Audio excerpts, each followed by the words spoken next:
Vous êtes-vous déjà retrouvé face à quelqu'un et senti aussitôt une distance, un malaise sans savoir pourquoi?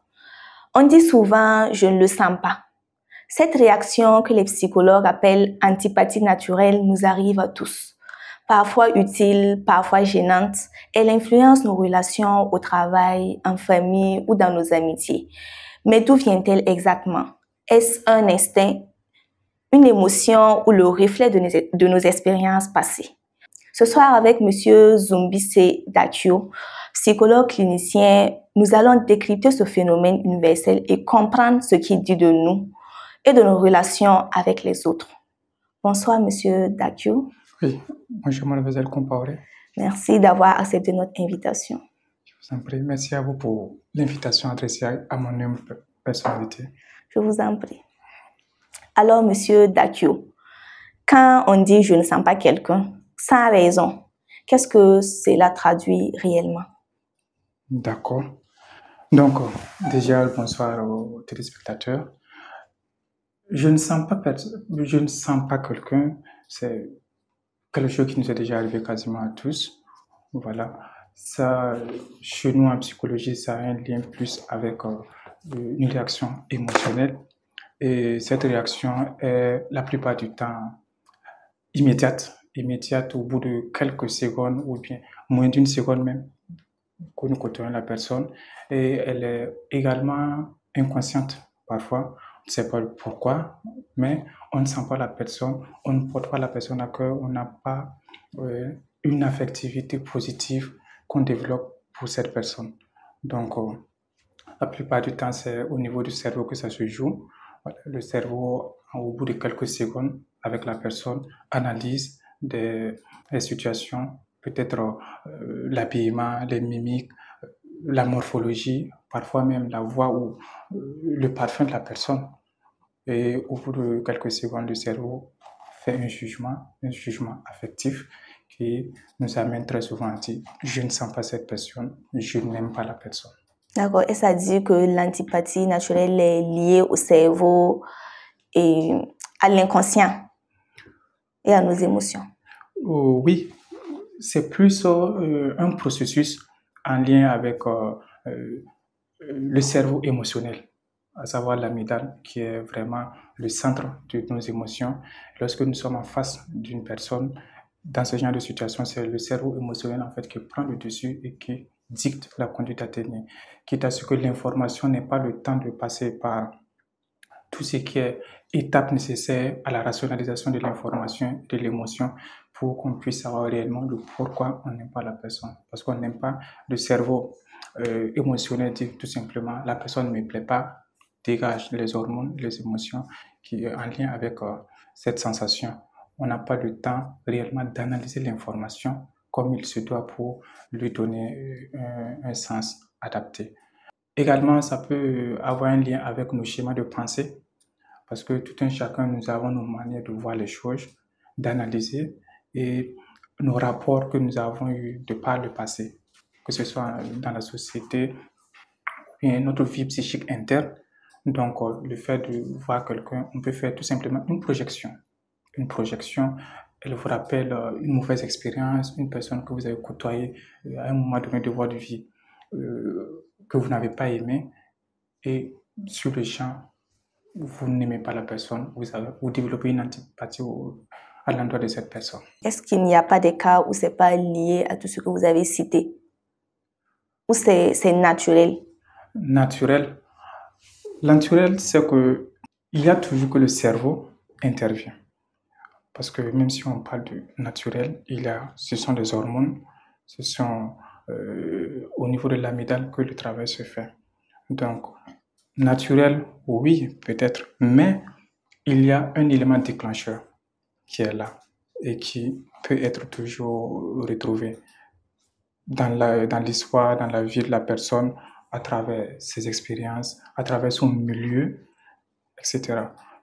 L'aspect naturel, oui, mais il y a toujours un élément, que ce soit biologique, psychique ou bien social, qui est toujours vraiment à la base de l'antipathie en fait. Est-ce que des facteurs comme la culture, l'éducation, l'apparence physique, vous avez déjà parlé de l'apparence physique, Oui. peuvent déclencher une antipathie immédiate? La culture, oui, la culture, parce que la culture enferme tout ce que nous avons emmagasiné depuis le bas âge.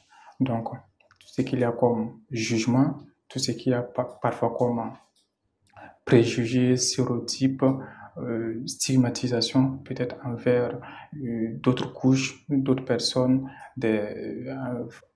vis-à-vis de certaines attitudes. Donc, cela qui rentre dans la constitution de la personnalité lorsque vous vous retrouvez face à quelqu'un qui présente ces traits qui, dans votre culture, ne sont pas acceptés, ne sont pas valorisés, vous aurez tendance à émettre un jugement surtout négatif, quitte même à développer une antipathie vers cette personne. Également, l'éducation. Le milieu éducatif dans lequel nous avons été peut nous amener à développer vraiment une manière de voir. Parce que l'éducation qui façonne, que ce soit notre manière, nos savoirs, notre manière d'interagir, notre manière d'aller vers les autres, peut, au moment de vraiment l'application, lorsque vous grandissez, vous amener à pencher vers une antipathie en face d'une personnalité bien donnée, plutôt que de développer des émotions positives vis-à-vis de cette personne. Et est-ce que l'antipathie naturelle peut compliquer nos relations avec les autres, au travail, en famille et dans la société? Oui, bien évidemment, bien évidemment. Voyez-vous, lorsque vous êtes dans un milieu professionnel où vous êtes amené à collaborer avec vos collègues, à mettre en place un travail d'équipe pour que la société ou la structure dans laquelle vous vous trouvez puisse réellement atteindre ses objectifs, et que vous vous retrouvez à développer une antipathie vis-à-vis d'un collègue, d'un supérieur ou d'un subalterne, cela va nécessairement avoir une incidence sur la qualité du travail. C'est dès lors que vous ne collaborez pas comme il se doit, vous n'arrivez pas à partager les informations qui sont nécessaires pour le bon fonctionnement du travail. Cela va jouer sur le travail. Et si, par exemple, un supérieur développe une antipathie envers son subalterne, nous allons pouvoir faire face à un traitement inégal, peut-être comparé aux autres collègues. Et si c'est envers le supérieur, vous voyez que les rapports seront encore plus conflictuels. Dans la société, c'est toujours les mêmes conséquences lorsqu'on ne porte pas la personne forcément à cœur et qu'on est amené à interagir avec cette personne.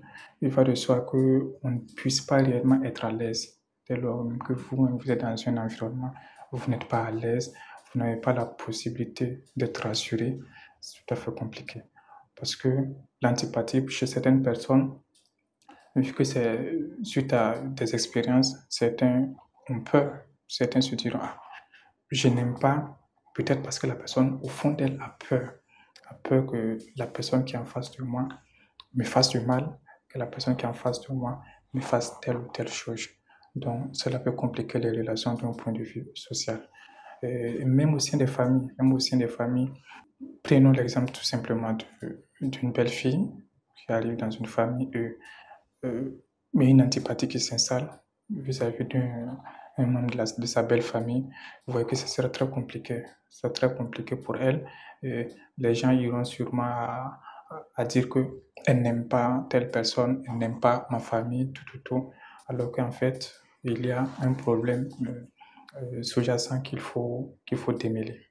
Donc, cette antipathie, effectivement, peut avoir des conséquences sur notre vie, que ce soit d'un point de vue social, familial, professionnel.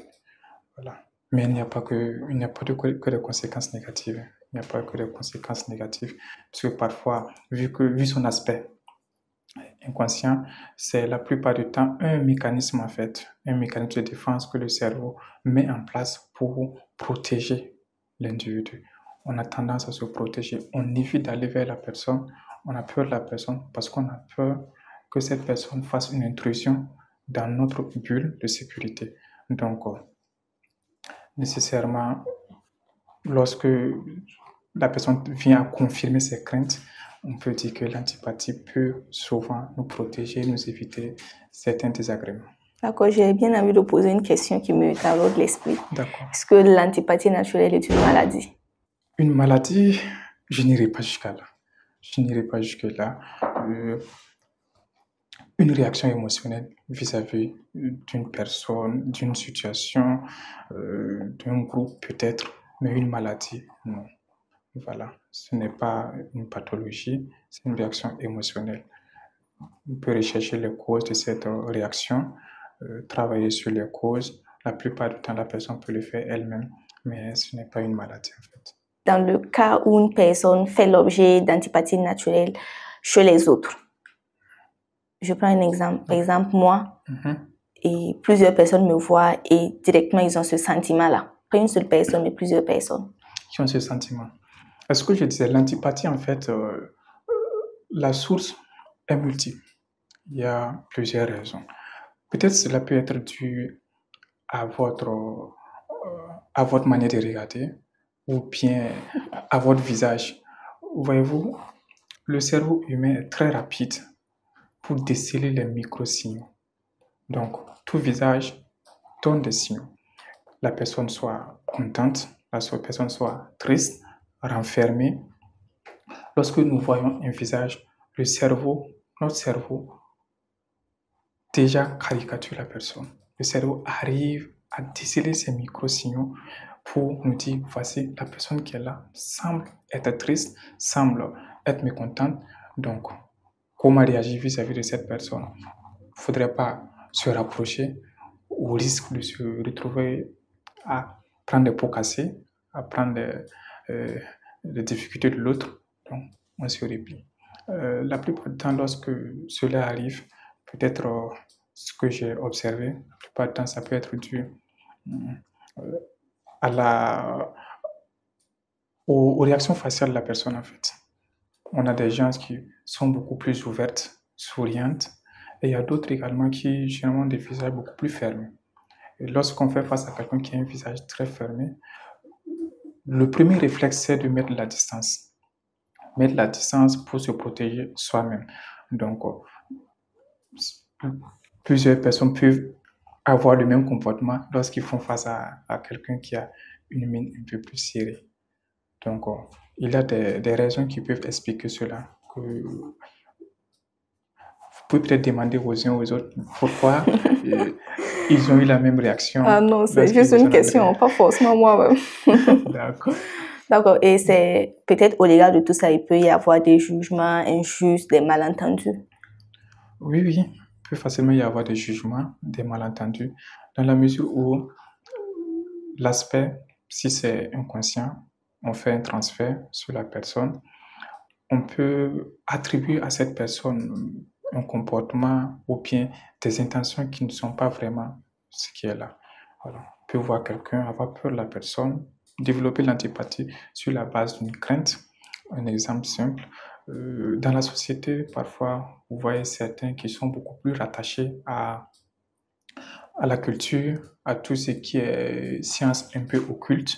Prenons l'exemple, ils ont parfois des habillements, des tenues vestimentaires bien spécifiques, des manières de...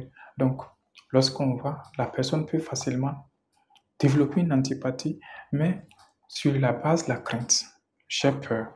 Alors que nécessairement, ça ne veut pas dire que si vous côtoyez la personne, vous allez avoir une expérience négative. Les situations de ce genre sont vraiment, la plupart du temps, rencontrées parce que vous allez donner une intention à la personne qui n'est pas vraiment son intention. Vous allez éviter de vous rapprocher d'une personne qui peut peut-être vous donner quelque chose de plus grand. Voilà. Donc, l'antipathie peut effectivement nous empêcher d'avoir un contact agréable, nous empêcher de profiter pleinement des qualités d'une autre personne. Mais il y a des cas où, lorsque tu ressens cette antipathie naturelle envers quelqu'un, avec le temps, ça te donne raison. Peut-être avec le comportement de la personne, tu te dis que oui. Et évidemment, effectivement, dès le départ, je l'avais pressenti. Oui, mais il y a plusieurs manières de voir cet aspect. Déjà, lorsque on est peut-être convaincu que quelqu'un est mauvais, que on développe une antipathie, on aura plus tendance à aller rechercher les aspects négatifs, quitte à confirmer notre propre position, voilà, à nous dire, à convaincre nos émotions, nos sentiments, notre psychisme que ce que nous avons dit au départ est véridique. Mais bien au contraire, parfois, voilà, les faits, les comportements, les actions de cette personne viennent réellement nous conforter dans notre position pour nous dire que vraiment, on a bien fait de se retenir. Ce que je disais tout à l'heure, en fait, l'antipathie, certaines situations tendent à être un mécanisme de défense. Le cerveau projette déjà des situations déjà vécues avec d'autres personnes sur la situation nouvelle et nous demande de prendre nos distances, de nous protéger. Donc parfois, l'antipathie vient comme un mécanisme de défense pour nous éviter en fait de vivre de mauvaises expériences à nouveau. Est-ce qu'il n'y a pas des cas aussi où, bon, j'avais déjà posé la question, mais peut-être je ne m'attendais pas à cette réponse. Est-ce qu'il n'y a pas des cas où tu ressens cette antipathie naturelle-là et avec le temps, la personne fait une action, un geste qui te prouve que tu as eu raison de ne pas l'aimer dès le départ. Une action concrète, pas forcément parce que tu ne l'aimes pas que tu prends ça comme une mauvaise chose, mais parce que c'est le cas. La personne tue quelqu'un, par exemple. Oui, c'est ce que j'ai dit. Tu dis, au départ, je ne l'ai pas aimé, je ne l'ai pas senti, et voilà, c'est un assassin. Oui, c'est ce que je disais tout à l'heure, en fait. Il y a ces situations où réellement la personne, de par ses actes, son comportement, vient confirmer effectivement ce que nous avions dès le départ, cette antipathie qu'on avait développée dès le départ. Mais toujours est-il que cela, on peut l'analyser de plusieurs manières. Est-ce que ce regard, cette chose que la personne a posée comme voilà, vraiment qui vient confirmer nos craintes, est-ce que c'est un fait objectif ou bien c'est tout à fait subjectif à la personne qui avait émis l'antipathie envers cette personne? Donc, il y a beaucoup à revoir. Mais par exemple, votre exemple où la personne commet un meurtre, là, il n'y a pas de problème. Là, effectivement, on se rend compte que l'antipathie qu'on avait développée vis-à-vis de cette personne, vous devez le confirmer. Voilà. Notre corps l'a senti. L'organisme l'a senti. Le cerveau qui a émis l'antipathie pour nous protéger a réellement fait son travail. Parce que c'est plus du cerveau émotionnel, instinctif, qui prend le devant ce moment.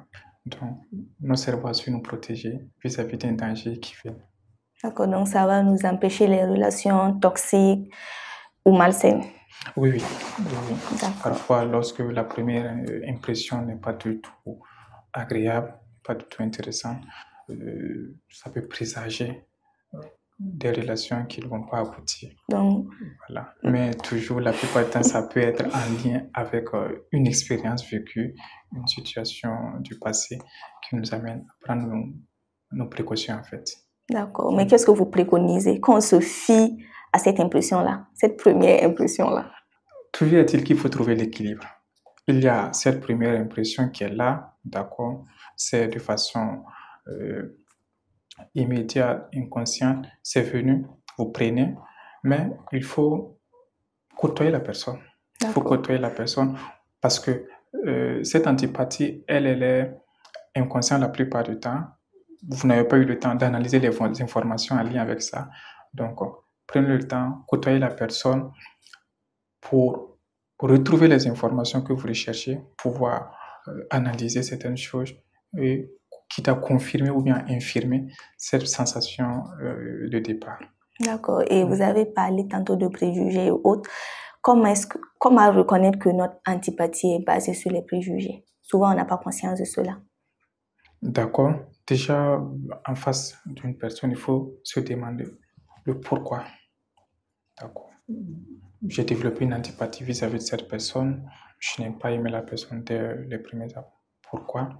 Et est-ce que c'est avec toutes les personnes qui présentent tel ou tel trait?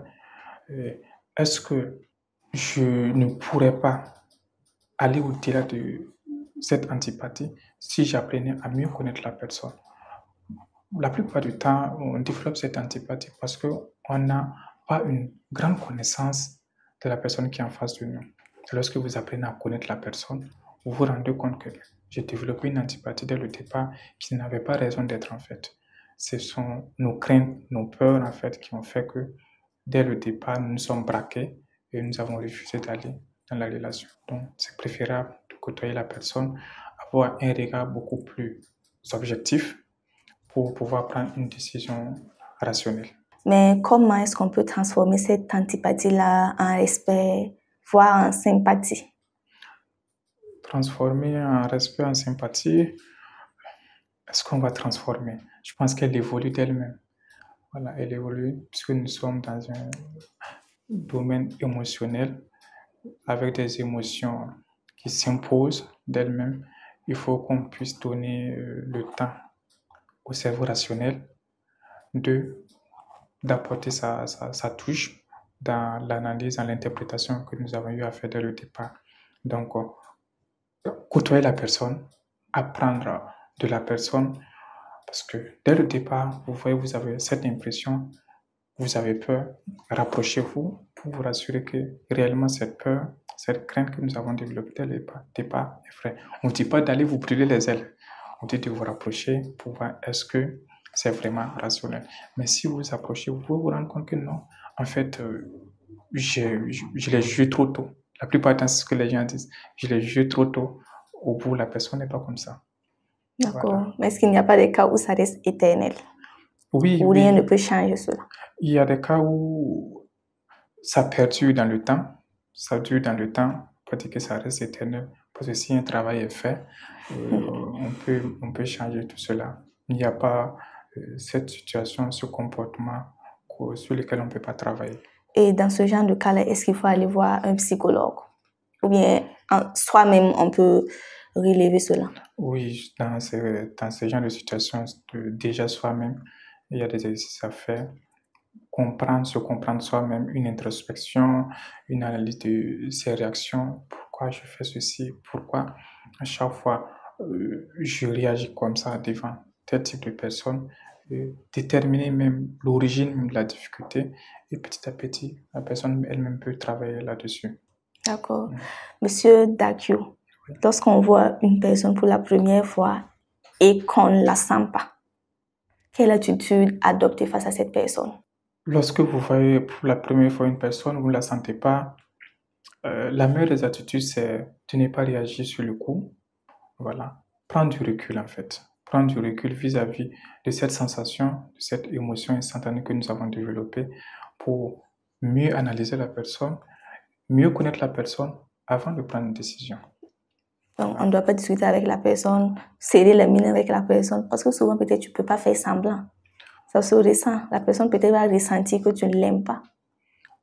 La personne peut ressentir que les mimiques de votre visage, votre manière de vous exprimer ne sont pas forcément conviviales, mais quitte à peut-être déterminer que vous la détestez ou bien vous ne l'aimez pas, peut-être ce sont vos relations futures qui vont déterminer cela. Mais si la personne arrive à gérer ses émotions, gérer son approche avec la personne, cela peut arriver. On peut faire face à quelqu'un on n'aime pas, mais on fait l'effort de ne pas laisser transparaître cette gêne sur le visage. C'est vrai que c'est très difficile. D'accord, peut-être qu'avec le temps, vous pouvez devenir des meilleurs amis. Effectivement, vous verrez que dans la société, la plupart du temps, les meilleures amitiés dès le départ sont des gens qui se sont peut-être tirés dessus. D'accord. Et la dernière question, est-ce qu'il faut écouter son instinct ou apprendre à le remettre en question pour grandir humainement? Il faut un équilibre. Ne pas forcément suivre l'instinct partout et ne pas tout le temps être dans la rationalité, nécessairement, mais trouver le juste milieu entre tout ce qui est instinctif et tout ce qui est rationnel.